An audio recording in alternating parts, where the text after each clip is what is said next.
Welcome to the Deep Dive, your shortcut to being well-informed. Today, we're plunging into one of the body's most intricate and vital systems, the nervous system. It's the master control center, really. It lets us move, think, feel, react, everything. But, well, what happens when this incredibly complex network encounters trauma or disease or maybe unexpected growth? We're embarking on a deep dive into the disorders of the central and peripheral nervous systems and also the neuromuscular junction. We're drawing our insights straight from Chapter 17 of Understanding Pathophysiology, 7th edition. Yeah, and our mission today is basically to decode these complex neurological conditions. We'll explore the mechanisms behind them, how they show up clinically, which can be really diverse, and crucially, how they impact people's lives. We're not just listing what goes wrong, but really trying to uncover why it matters, giving you the critical details. All right, let's start right at the top, the command center. Traumatic brain injury, TBI, we hear that term a lot. What's the core idea we need here? Yeah. And how do these injuries most often happen? Right. So TBI means there's an alteration in brain function, or maybe other signs of brain trouble, all coming from an external force. Falls are a big one, especially for kids and older adults. Motor vehicle accidents, obviously. And blunt trauma. The key distinction for us, though, is between primary injury, that's the immediate damage from the impact itself, and secondary injury. This is the insidious part. It's a cascade of damaging cellular and molecular stuff that happens after the initial hit. Ah, so it's not over once the impact stops. Not at all. The real challenge with TBI, often, is managing that secondary injury. It frequently determines the long-term outcome more than the primary hit. That secondary cascade sounds like a major hidden threat then. Let's dig into those primary injuries a bit more. When we talk about focal brain injury, what are we looking at? Like with a contusion? Focal injuries are localized, right, in one spot. A contusion is basically a brain bruise. Blood leaks from injured vessels. You often see them in the frontal lobes, maybe the temporal lobes. What's really interesting about contusions is the coup and contra-coup thing. Coup and contra-coup. Yeah. Imagine your brain sort of floating in cerebrospinal fluid inside the hard skull. When your head hits something, that initial impact point, that's the coup injury. Okay. But then, because the head stops fast, the brain can bounce back and slam into the opposite side of the skull. That's the contra-coup injury. Wow, so damage on both sides potentially. Exactly. And that rebound, that slashing, can cause widespread shearing forces too. It's not just the impact points. So it's the violent movement inside the skull. Got it. Beyond bruising, there's bleeding too, hematomas. Can you explain an epidural hematoma? What makes its presentation so, unique and dangerous? Absolutely. An epidural hematoma is bleeding between the dura mater, that tough outer layer covering the brain, and the skull itself. It's often caused by an artery tearing, like the middle meningeal artery. And because it's arterial blood, It bleeds fast. very fast, potentially.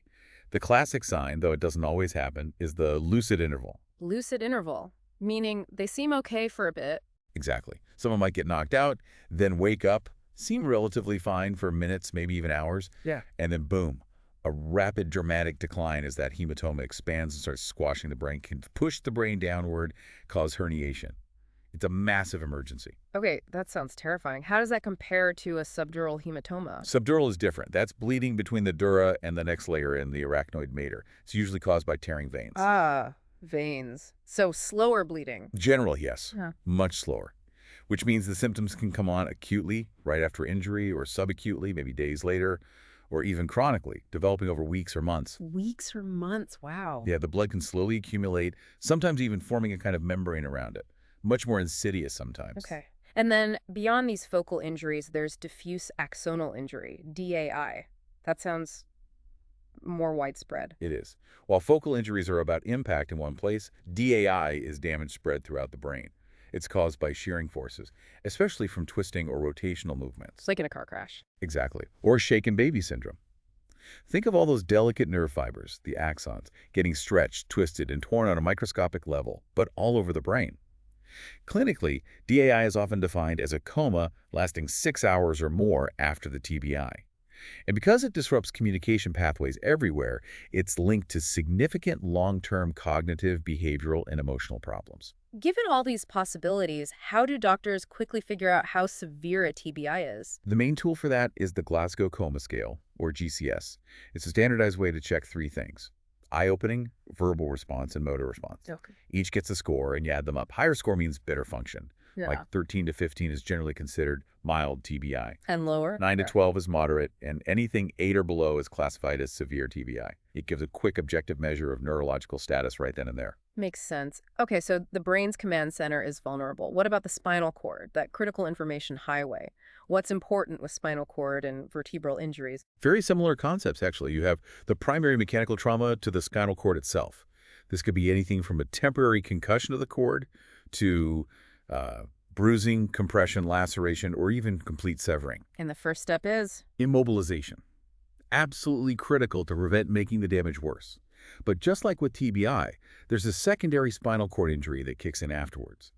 It's that same damaging cascade: bleeding, inflammation, swelling, reduced blood flow, all worsening the initial injury over hours and days. And the vertebrae themselves. For the bones. Yeah. The injury often involved the vertebrae. Forces like hyperextension, hyperflexion, axial compression, like diving into shallow water or rotation, can fracture or dislocate the vertebrae. Yeah. These bony injuries then compress or damage the cord. Yeah. And certain areas are more vulnerable, the really mobile parts. Like the neck. Yeah, C1, C2 right at the top, and C4, C7 lower down. Yeah. Also the junction between the thoracic and lumbar spine, around T10 to L2, those spots see a lot of movement and stress. The effects of these injuries sound devastating. One really specific and dangerous complication you mentioned is autonomic hyperreflexia. Can you explain that one? It sounds intense. It is intense and critical to recognize. Autonomic hyperreflexia, or dysreflexia, is this sudden, massive, uncontrolled firing of the sympathetic nervous system. It happens in people with spinal cord injuries, usually at T6 or higher, and importantly, after the initial phase of spinal shock has passed. Okay, T6 or above, what triggers it? Often, it's something seemingly minor, a sensory stimulus below the level of the injury. The most common triggers are a full bladder or a full bowel. Even tight clothes or a skin irritation can set it off. Well, why such a huge reaction? Because the injury blocks the normal inhibitory signals coming down from the brain. So the sympathetic nerves below the lesion get stimulated, and they just go haywire. There's no off switch getting through from above. And the symptoms are? Traumatic. You see a sudden, really severe spike in blood pressure. Systolic can go up to 300. Pounding headache, blurred vision, profuse sweating and flushing above the level of the injury, but maybe pale and cool skin below. Goosebumps, nasal congestion, and often, paradoxically, a slow heart rate because the body tries to compensate for the high BP. Wow, that sounds like an emergency. It absolutely is. Yeah. That extreme hypertension can cause stroke, seizures, or hemorrhage. It needs immediate attention, usually by finding and removing the trigger, like emptying the bladder. That's a really stark example of lost control. Okay, let's shift gears to something much more common, though still potentially debilitating: degenerative disorders of the spine. Most people know someone with low back pain or have had it themselves. What's going on structurally? Yeah, low back pain affects, like 80% of people at some point? Yeah. Muscle strain is common, sure. But for chronic issues, we often look at degenerative disc disease, DDD. It's largely age-related. The intervertebral discs, those cushions between the vertebrae, start to break down. They lose water content, become less springy. They wear out, essentially. Yeah, pretty much. The outer fibrous ring, the annulus fibrosus, can develop tears.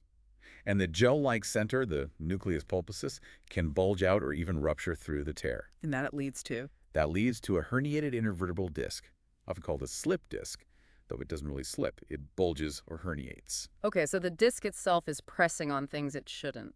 Exactly. It commonly happens in the lower back. The lumbosacral area, L4, L5, or L5S1, are common spots. Or in the neck, the cervical spine.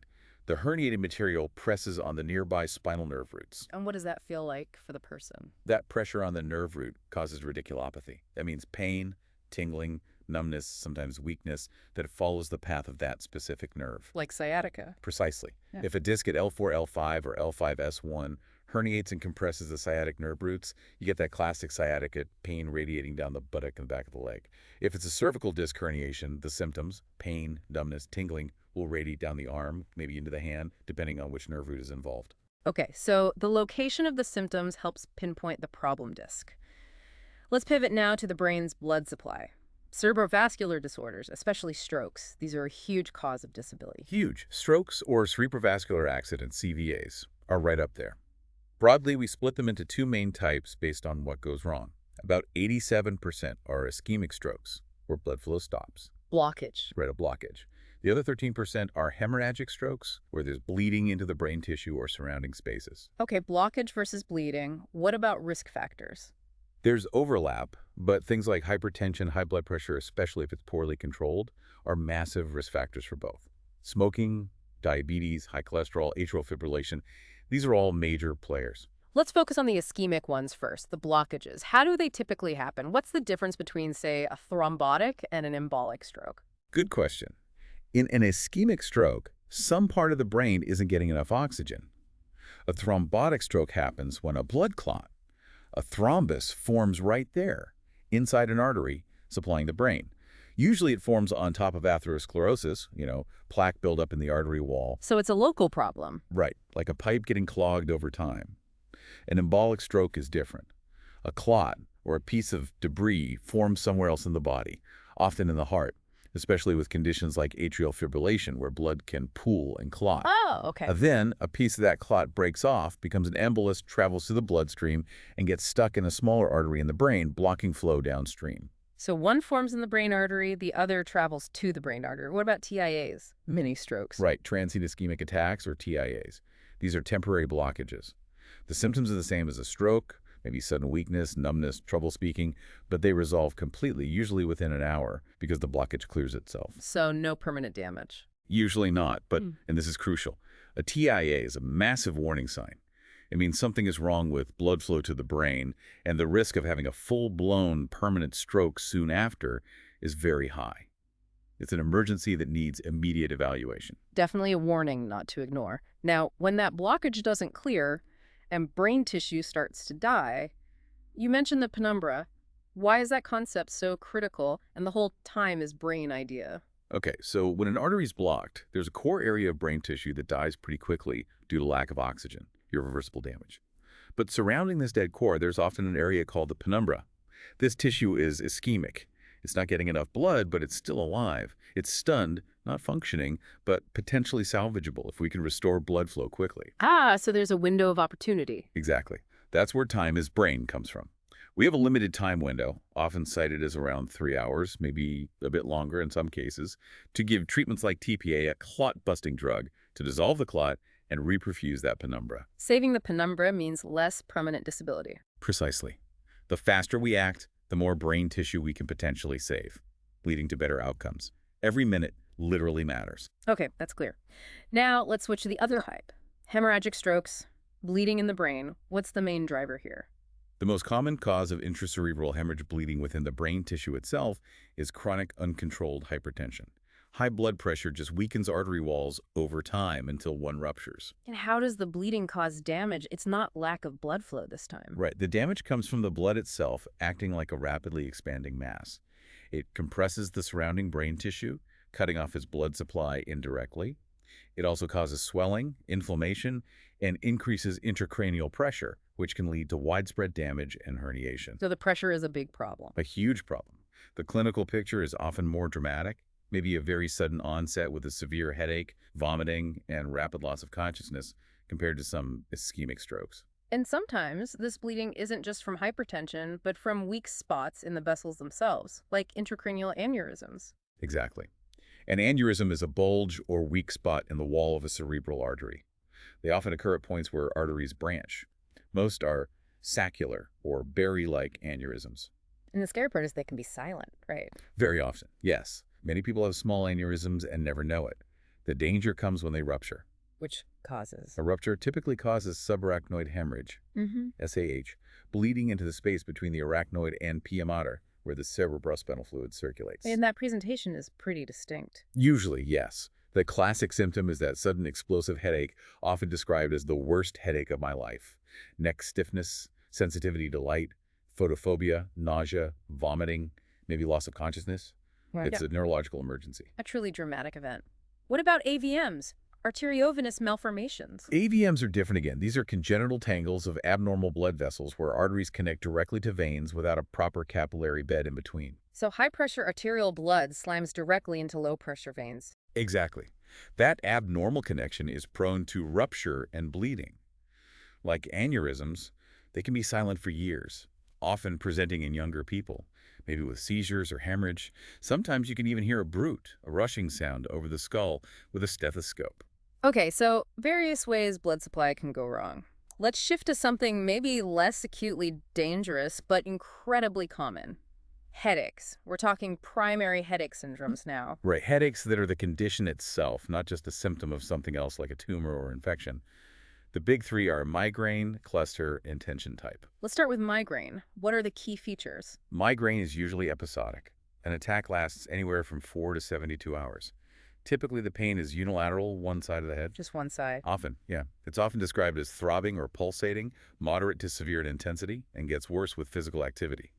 Critically, it's usually accompanied by other symptoms, like nausea, sometimes vomiting, and extreme sensitivity to light and sound. And some people get an aura. Yes, about a third of people experience an aura, usually before the headache starts. Most commonly, visual disturbances, flashing lights, blind spots, zigzag lines, but sometimes sensory symptoms like tingling. We now think the underlying mechanism involves something called cortical spreading depression, CSD. CSD. Yeah, it's like this slow wave of altered brain activity that spreads across the cortex. It doesn't cause pain directly, but it seems to trigger activation of the trigeminal nerve system, which then releases inflammatory substances around blood vessels in the meninges, causing the pain. Fascinating. A wave triggers the pain cascade. Now, cluster headaches. These sound particularly nasty. They really are. Some people consider them the most painful condition known. They occurred in clusters, meaning periods of frequent attacks, maybe several times a day lasting weeks or months, followed by remission periods. The pain itself is excruciating, usually centered in or around one eye. It's described as stabbing, boring, penetrating, incredibly severe, and strictly unilateral. And there are other symptoms too. Yes, and they're quite specific. On the same side as the pain, you often get autonomic symptoms. Tearing of the eye, redness, a stuffy or runny nose, sweating in the forehead, sometimes a drooping eyelid or constricted pupil. They're more common in men and often wake people up from sleep. Wow, that sounds awful. What about the most common type, tension type headache, PTH? PTH is the one most people think of as a normal headache. It's typically mild to moderate, bilateral affecting both sides, and feels like a constant pressure or tightness, often described as a tight band around the head. Not usually throbbing then. No, not usually throbbing and generally not associated with nausea or vomiting or worsened by routine activity, unlike migraine. While less disabling, it can still be chronic and significantly impact quality of life. Okay, good to know the differences. Let's move from pain to invasion. Infection and inflammation of the central nervous system. How do bugs even get past the brain's defenses? It's tough. The CNS is well protected by the blood-brain barrier, but microorganisms can sometimes spread through the bloodstream and cross that barrier, or they can invade directly from a nearby infection like sinusitis or an ear infection, or even through trauma. And one of the most serious infections is bacterial meningitis. What makes it so dangerous? Bacterial meningitis is inflammation of the membranes covering the brain and spinal cord caused by bacteria. Common culprits are Neisseria meningitidis, meningococcus, and Streptococcus pneumonia, pneumococcus. It's dangerous because the infection triggers a huge inflammatory response in that confined space. You get neutrophils flooding in, releasing damaging chemicals, leading to cerebral edema, swelling, increased intracranial pressure, and obstruction of cerebrospinal fluid flow. This can rapidly cause brain damage, seizures, stroke, and death. What are the classic signs to look for? High fever, severe headache, and neutral rigidity, a stiff neck, where flexing the chin towards the chest is difficult or painful. Positive Kernig's and Brudzinski signs are also classic indicators doctors look for, and with meningococcal meningitis specifically, you can get that characteristic petechial rash, which can progress to purpura fulminans, a really devastating condition with widespread clotting and tissue death. It's really scary. What about viral meningitis? Is it as severe? Generally, no. Viral meningitis, often caused by enteroviruses or herpes simplex virus, is usually much milder than bacterial meningitis. People still feel quite ill with headache, fever, and neck stiffness, but it's typically self-limiting and rarely causes severe complications. Fungal meningitis is less common, usually seen in immunocompromised people, and tends to be more chronic. Okay. And encephalitis, that's inflammation of the brain tissue itself, right? Exactly. Encephalitis is inflammation of the brain parenchyma, most often caused by viruses. Mosquito-borne viruses like West Nile virus or tick-borne viruses, common causes. Herpes simplex virus type 1 can also cause a particularly severe, often focal encephalitis. West Nile virus is a good example. How does that usually play out? Yeah, West Nile is spread by mosquitoes. Most people infected have no symptoms or just mild flu-like illness. But a small percentage, especially older adults or those with weakened immune systems, can develop neuroinvasive disease, meningitis, encephalitis, or even acute flaccid paralysis. Symptoms can range from fever and headache to confusion, disorientation, seizures, coma, and movement disorders. A reminder that mosquito bites aren't always harmless. Okay, moving on to a different kind of attack. Demyelinating disorders. What happens when the myelin sheath is damaged? Myelin is that fatty insulation around nerve axons, crucial for speeding up nerve impulse transmission. Demyelinating disorders are conditions where the body's immune system mistakenly attacks and destroys this myelin sheath. And the prime example in the CNS is Multiple sclerosis, MS. This is a chronic inflammatory autoimmune disease targeting myelin in the brain and spinal cord. We don't know the exact cause, but it involves autoreactive T cells and B cells crossing the blood-brain barrier and attacking myelin and the cells that produce it. This attack causes inflammation and leaves behind scar tissue, or plaque sclerosis means scarring, which disrupt or block nerve signals. and the symptoms reflect that disruption. Exactly. Symptoms vary hugely depending on where the plaques form. Common ones include numbness or tingling, paresthesias, muscle weakness, problems with gait and balance, visual disturbances like blurred or double vision, often from optic nerve involvement, fatigue, and cognitive difficulties. And MS often follows a pattern, right? The most common pattern is relapsing remitting MS, where people have flare-ups or exacerbations of symptoms followed by periods of recovery or remission. Over time, though, many transition to a secondary progressive course with more steady worsening. There are other patterns, too, like primary progressive MS. Okay. What about Guillain-Barré syndrome? That also involves demyelination, doesn't it? It does. But crucially, Guillain-Barré, GBS, affects the peripheral nervous system, not the central nervous system like MS. It's usually triggered by an infection, often a respiratory or gastrointestinal illness, that seems to provoke an autoimmune attack on the myelin of peripheral nerves. And how does it present? Typically starts with tingling and weakness in the legs that ascends, moving upwards over hours to days, potentially involving the arms, trunk, and even respiratory muscles. It can lead to complete paralysis and respiratory failure, requiring intensive care. Fortunately, most people with GBS do recover, although recovery can be slow. So MS is CNS, GBS is PNS. Let's stay with the peripheral nervous system for a moment. What other kinds of disorders affect these outlying nerves? We generally talk about neuropathy, which just means nerve damage. It can be mononeuropathy, affecting a single nerve. Like carpal tunnel. Exactly. Carpal tunnel syndrome involves compression of the median nerve at the wrist. Sciatica from nerve root compression is another example. Then there's polyneuropathy, which is more widespread, usually symmetrical involvement of multiple peripheral nerves. What causes that? Diabetes is a huge cause of peripheral polyneuropathy. Chronic alcoholism, certain vitamin deficiencies, toxins, some autoimmune diseases, lots of systemic conditions can damage peripheral nerves diffusely, often affecting the longest nerves first, so symptoms start in the feet and hands a stocking glove distribution. Okay. And finally, let's look at the connection point. The neuromuscular junction. You mentioned myasthenia gravis earlier. Can you unpack that autoimmune attack? Sure. Myasthenia gravis, MG, is the classic neuromuscular junction disorder. It's autoimmune. The body produces antibodies that specifically target and destroy acetylcholine receptors, AChRs, on the muscle cell membrane at the postsynaptic side of the junction. Acetylcholine. That's the signal from the nerve. Right, the nerve releases acetylcholine, it crosses the tiny gap, and binds to these receptors on the muscle, telling the muscle fiber to contract. In MG, many of these receptors are blocked or destroyed by the antibodies. So the signal doesn't get through properly. Exactly. Nerve impulse transmission is impaired. The muscle doesn't get the full message, or repeated messages fatigue the system quickly because there aren't enough functioning receptors. This leads directly to the characteristic muscle weakness. And how does that weakness typically show up? It often starts insidiously. The muscles most frequently affected first are those controlling the eyes and eyelids, causing double vision or droopy eyelids. And sotis, also facial muscles, difficulty smiling, chewing, swallowing muscles, difficulty swallowing, risk of aspiration, and speech muscles, slurred speech. Neck muscles can also become weak. And it gets worse with activity. That's the hallmark. Muscle strength is often relatively normal after rest, but fatigues rapidly with repeated use. Someone might start chewing fine, but get tired halfway through a meal. You mentioned 2 crises associated with MG. Yes, both life-threatening. Myasthenic crisis is when the muscle weakness becomes so severe, particularly affecting the respiratory muscles, that the person can't breathe adequately.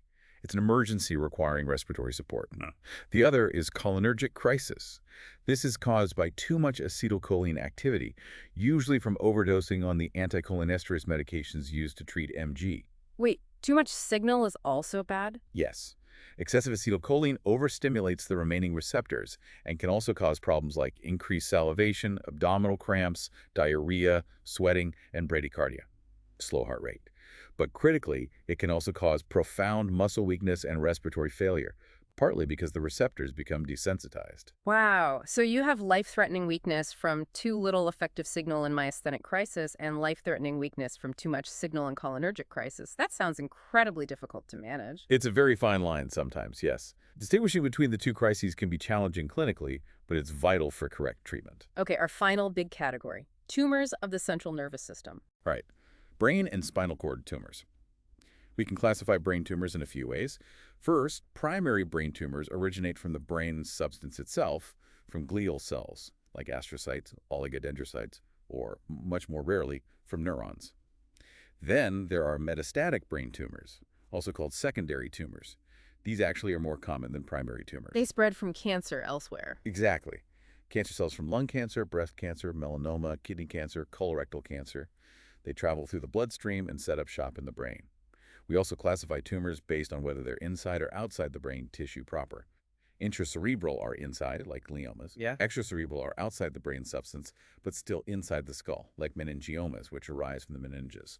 Regardless of origin, what are the general effects of having a tumor growing inside the skull? Two main things. First, local effects. The tumor directly invades, compresses, and destroys nearby brain tissue, leading to focal neurological deficits depending on location weakness, sensory loss, speech problems, etc.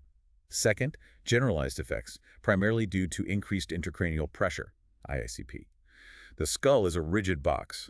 As the tumor grows and often causes surrounding edema or obstructs CSF flow, the pressure inside rises. And that causes Headaches, often worse in the morning, nausea, vomiting, visual disturbances like blurred vision or swelling of the optic disc, drowsiness, confusion, and eventually potentially fatal brain herniation. Seizures are also common, either from local irritation or general pressure effects. Among the primary tumors, you mentioned gliomas. What's the most common and aggressive type? Gliomas arise from glial cells, the support cells of the brain. The most common type overall are astrocytomas, which come from astrocytes. They're graded from I, least aggressive, to IV, most aggressive. The grade 4th astrocytoma is glioblastoma multiforme, or GBM. Sadly, it's both the most common and the most lethal primary brain tumor in adults. They grow rapidly, are highly vascular, and infiltrate surrounding brain tissue extensively, making them incredibly difficult to remove completely and treat effectively. That sounds devastating. What about extracerebral tumors like meningiomas? Meningiomas arise from the arachnoid cap cells in the meninges, those membranes covering the brain. They are technically outside the brain tissue itself. Most are slow-growing and often benign histologically. But they still cause problems. Oh, yes. Because they grow within the skull, they compress the adjacent brain tissue. Symptoms often relate to that compression. Seizures are a very common presenting symptom because they irritate the underlying cortex. Because they're often slow-growing, symptoms might develop gradually over years. Okay. And briefly, what about spinal cord tumors? Similar principles apply. You can have primary tumors arising from the spinal cord tissue itself, intramedullary, or from tissues around the cord like the meninges or nerve roots, extramedullary. Metastatic tumors spreading to the spine are also common, And the symptoms there? often dominated by two syndromes. A compressive syndrome, causing gradual loss of motor function, weakness, paralysis, and sensory function below the level of the tumor. And an irritative syndrome, often causing radicular pain radiating along a nerve root, paresthesias, or muscle spasms due to irritation of nerve roots. Pain is frequently a key early symptom of spinal tumors. Right.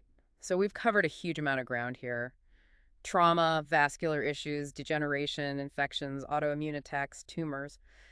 The nervous system is clearly vulnerable in so many ways. It really is. It highlights the incredible complexity, but also the fragility of this system that controls everything we do.